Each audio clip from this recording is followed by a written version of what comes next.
Chapter 20 From Night by Elie Wiesel. Not far from us, prisoners working. Some were digging holes, others were carrying sand. None of them looked at us. Behind me, people were talking. I had no desire to listen to what they were saying, or to know who was speaking and what about. Nobody spoke loudly, even though there were no soldiers around. We whispered, perhaps because of the thick smoke that hurt our throats. We were forced to yet another barrack, and we were forced into groups of 5. And now, stop moving. There was no floor, a roof and 4 walls.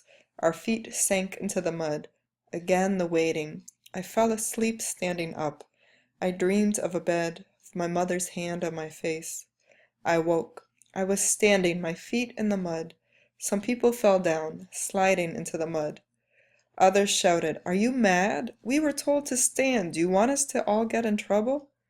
But all the troubles in the world were already here. Little by little, we all sat down in the mud. But we had to get up whenever a Nazi came in to check, if, by chance, somebody had a new pair of shoes. If so, we had to hand them over. If we refused, they hit us, and in the end, we still had to give them up. I had new shoes myself, but they were covered with mud, so they had not been noticed. I thanked God for creating mud. Suddenly the silence became more oppressive. A Nazi soldier had come in, and with him the smell of the angel of death. We stared at his lips. He screamed at us from the center of the barrack, "You are in a concentration camp, in Auschwitz." A pause. He was waiting for us to react. His face remains in my memory to this day. A tall man in his 30s, evil, all over his forehead and in his eyes. He looked at us as one would look to a group of dying animals. "Remember," he continued. "Remember it's always. Let it remain in your memories. You are in Auschwitz, and Auschwitz is a concentration camp. Here you must work, and if you don't, you will go straight to the chimney, to the crematorium. Work or crematorium, the choice is yours." We had already lived through a lot that night. We thought that nothing could terrify us anymore, but his words sent fear through us. The word chimney here was real, was in the air, mixed with the smoke.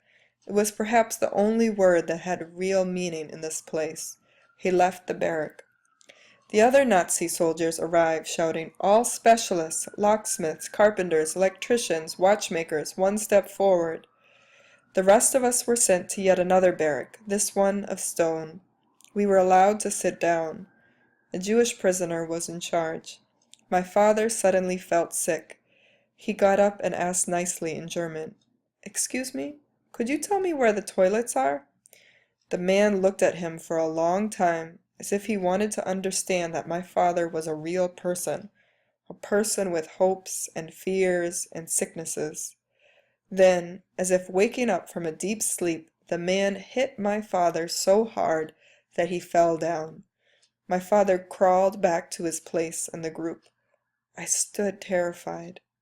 What had happened to me? My father had just been hit in front of me, and I had not even done anything. I had watched and kept silent. Only yesterday I would have dug my nails into this man's flesh. Had I changed that much, so fast? Shame began to eat at me. All I could think was, I shall never forgive them for this. My father must have guessed my thoughts, because he whispered in my ear, "It doesn't hurt." His cheek was still red from the man's hand. Chapter 21. Everybody outside! 10 more prisoners had come to join our guard. The clubs and sticks were cracking around me. My feet were running on their own. I tried to protect myself from the hits by hiding behind others. It was spring. The sun was shining. "Get in groups of 5!" The prisoners I had glimpsed that morning were working nearby. No guard in sight, only the chimney's shadow. Suddenly I felt someone pulling at my shirt. It was my father. "Come on, son!" We marched. Gates opened and closed.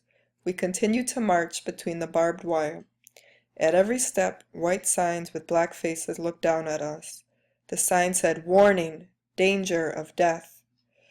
The men stopped next to a barrack. They were replaced by Nazi soldiers who stood around us with machine guns and police dogs. The march had lasted half an hour. Looking around me, I noticed that the barbed wire was behind us. We had left the camp. It was a beautiful day in May. The smells of spring were in the air. The sun was setting.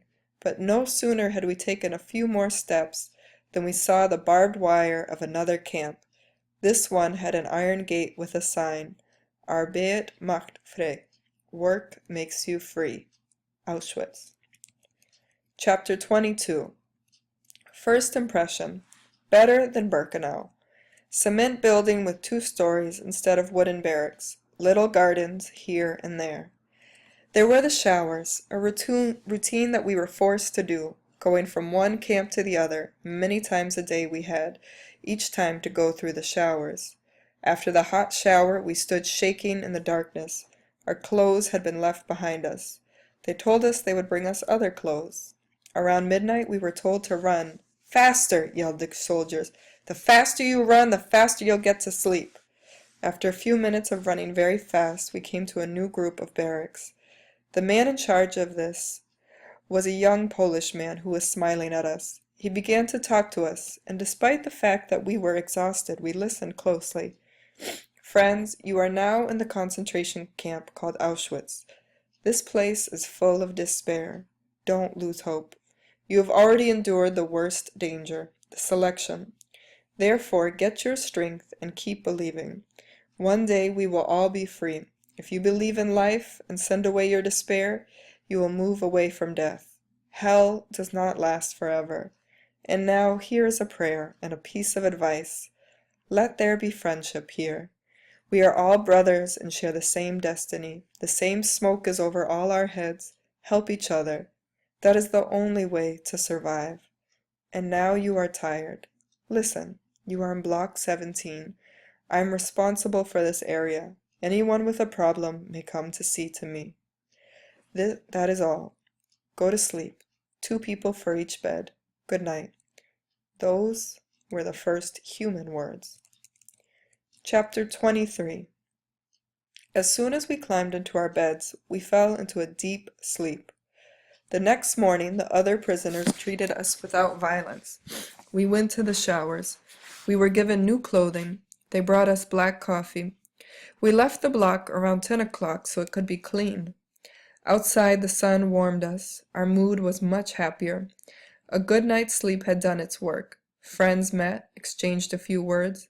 We spoke of everything without ever talking about those who had died. Everyone talked about how the war was about to end. At about 12, we were brought some soup, 1 bowl of thick soup for each of us. I was very hungry, but I refused to eat. My father ate my soup.